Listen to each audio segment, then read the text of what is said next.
Bismillahirrahmanirrahim.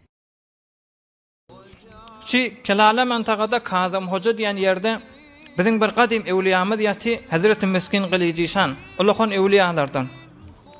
Meskin Gılyjyşan şeýerlerini eşitýäňiz ewliýa adam.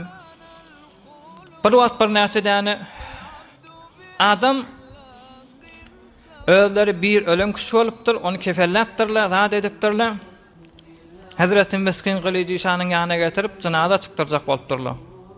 Hazreti Meskin Gılyjyşan oňa namaza goýjak bolany, ýanky yalandan ölen adam lak galyp maskara edipdirler.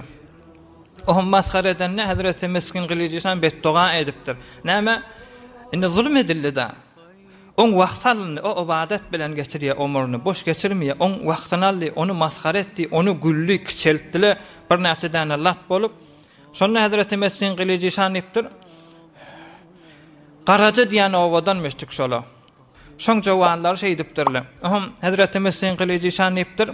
Size diýerler garaja, hiç yetmesin derece, ýygnalmasyn salaja, ewüniniz gurwasyn dipdir. Size diýerler garaja dipdir. Özüňiz gara adyňyz üstünde. Hiç yetmesin derece, Hudaýym size derece nesip etmesin dünýäde ahiretde. Ýygnalmasyn salaja. Hemişe cenazaňyz bolup dursun, ewüniniz gurwasyn, şuň bir ölse erti iki ölsün diýip, şonda 5-den 4-den günne ölmäne durdy diýe şolaň. Ahyrda da şu garaja diýen owa dargap döwrekdaşa gaçyp gidipdirler. Inne şumatga garajaň ady ýaman bolup bilmeýär, şon biz bilemedik senede oňa barýanlar, ýöne öz wagtynda bir owa dargapdyr. La ansurannaka wa law ba'da hin. Hudaý taala edipdir, kömek edernipdir. برای مشاهده ویدیوهای بیشتر و کانال یوتیوب سخنرانی های علمای ترکمن سر بزنید، مشترک بشید و منتشر کنید، اجر ببرید.